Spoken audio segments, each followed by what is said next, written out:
ibahagi sa inyo mga kanter. Ito po ay isang liter T river mga kanter. Kakaiba itong liter T mga kanter. Ati pong susundan ito mga kanter. Mamaya mga kanter. So yan po ang bato mga kanter. Isa po yung arrowhead na nagturo sa kayamanan mga kanter. So let's go that's mga kanter.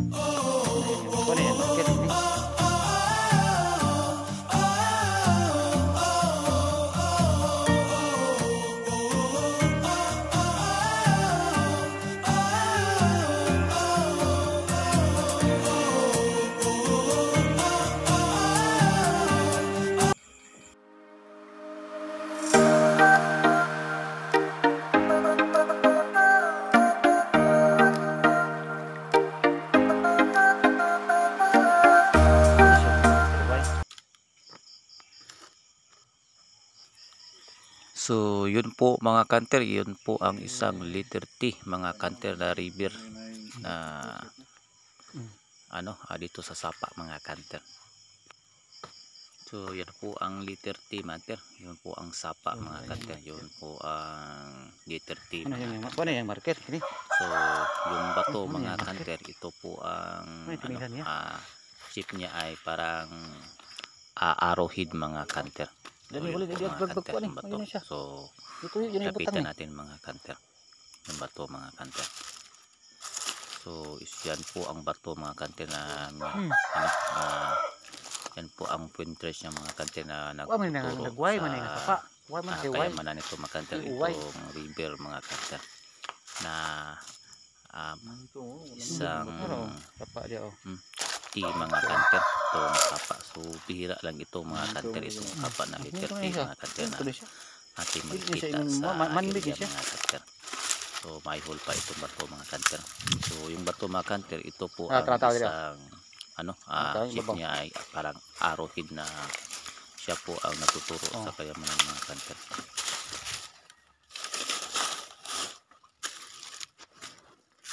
So yun po ang bato mga kanter na aakyat tayo sa mga kanter. Dito tayo sa taas mga kanter. So ang bato mga kanter na pinatungan ko mga kanter, yan po ang isang shape na arrowhead mga kanter na nagtuturo sa kayamanan mga kanter. Ikaw maglikod, asa man So dapita? yan po mga kanter. Dito po tayo sa taas mga kanter. So titingnan natin mga kanter kung maganda ba ito sa taas, magtingin mga kanter sa palibot nito mga kanter, itong bato na liter shape arrowhead mga kanter. So yun po ang Sapa mga kanter. Nandito po tayo sa taas mga kanter.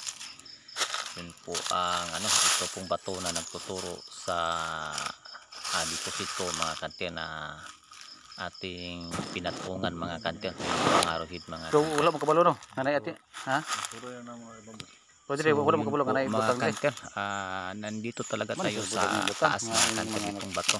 Dito po tayo nakapatong mga kanter. So ati pong tawag na namin sa taas mga kanter kung ito ba ay maganda tingnan mga kanter. So yun po ang mga sa ibaba mga bato mga kanter. So yun po ang so titingnan natin mga kanter yung Sapa mga kanter na liter T mga kanter. Nandito po tayo sa taas ng bato mga kanter. Nakapatong po tayo sa bato na shape niya mga kanter ay arrowhead na tuturo sa kanter, kayamanan mga kanter. So yan po ang Sapa mga kanter. Titingnan natin sa taas mga kanter. So yan po ang Sapa. Yun po ang isang sanga mga kanter. So liter T ito po mga kanter, itong Sapa. So bihira lang itong mga Sapa na nag-liter T mga kanter. Tingnan mga kanter. Ito po ay isang liter T na Sapa mga kanter. So karamihan ito mga kanter ay nilagyan talaga nila ng kayamanan itong mga Hapon mga kanter. So itong Sapa na liter T mga kanter ay bihira lang ito sa makikita natin sa mga Sapa o river mga kanter. Nagliter T Sapa mga kanter, kaya ito ay positive ito mga kanter na nilagyan ng mga Hapon mga kanter. So maganda ito mga kanter, pasok ito sa mga big posito mga kanter. So tingnan nyo mga kanter.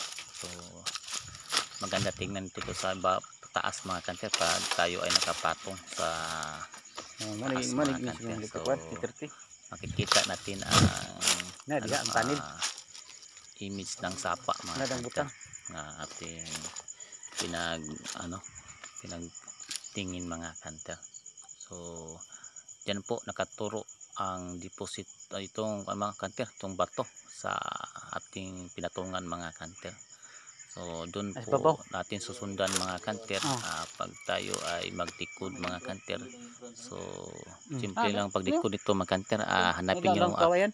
ang mga arrowhead o mga marker o shape ba ng mato mga kanter kung ito ba ay legit o nagtuturo sa kayamanan mga kanter. So alam naman na kanter kapag letter T mga kanter ang kayamanan ay nandun talaga sa nakapatong na babo ng T mga kawayan mo, kanter ang target nito mga isa ba kanter. wa ka kuan ni piti So nandun sa po yun na pagkilala ni kay magkuan sa arrowhead nitong bato una mga ni mo ni. kanter o shape ng bato mga kanter na doon ang Wala punteriya mga makita kanter. ni. Itong area nito mga Kaso kanter. ko pa man hindi makita ng station dire. So swerte si mga Ito mga simbolo ito mga bato. mga kanter pag ito ay Kuna siguro nasa pa. kasi Bingo na. positive talaga itong area mga kanter pag ganito ang symbol mga kanter. So yan po ang mga kanter, isa po yung arrow head o shape ng bato mga kanter, siya po ay nagtuturo itong kayamanan mga kanter kung saan ang direction mga kanter. So galing talaga mga hapon mga kanter, no? Hindi natin alam kung ito ba ay isang arrow shape ng bato mga kanter na nagtuturo o nagdireksyon kung saan talaga nilagay ang kayamanan mga kanter.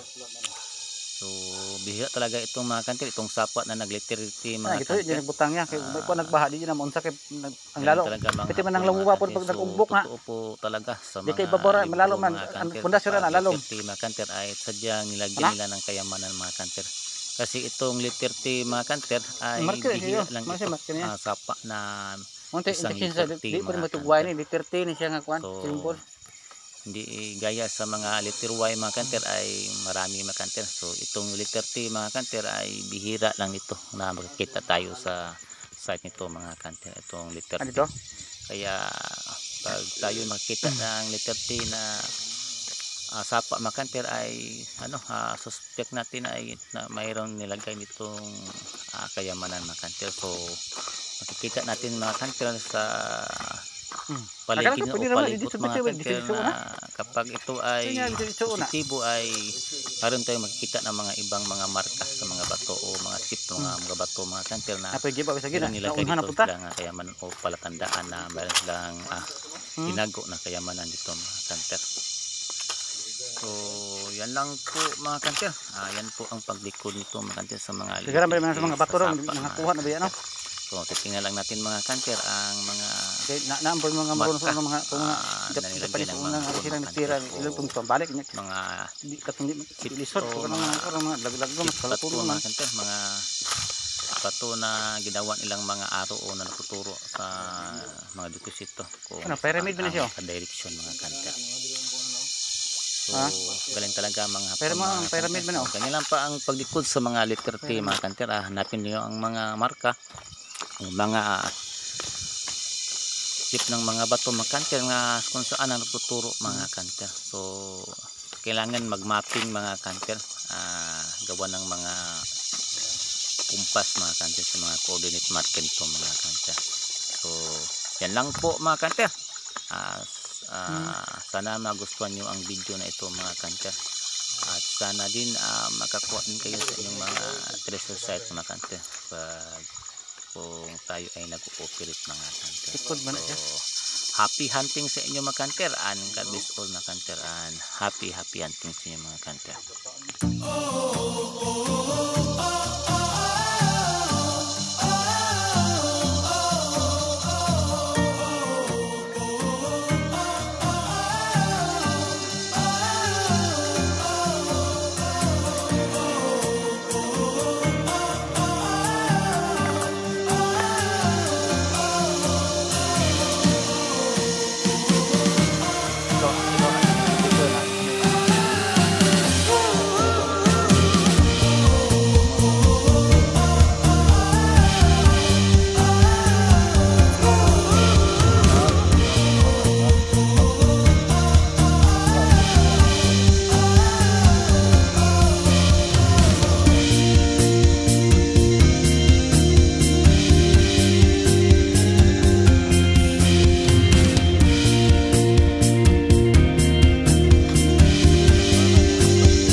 Hello mga ka-hunters, this is my Tid Hunter, ang inyong gabay sa pagtitreasure. Mga ka-hunter, kung hindi pa kayo nakasubscribe sa aking channel, pakisubscribe at pakiclick ang notification bell para lagi kayong updated sa mga susunod mga i-upload ko mga ka-hunter. Shout out po pala mga ka-hunter dyan to all Philippines, Luzon, Visayas, Mindanao. Happy hunting sa inyo mga ka-hunter.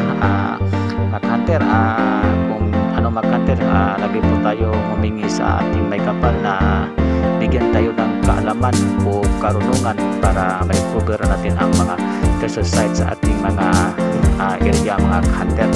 So mga ka-hunter, shout out po pala sa mga nag-hunting dyan. Palagi lang tayong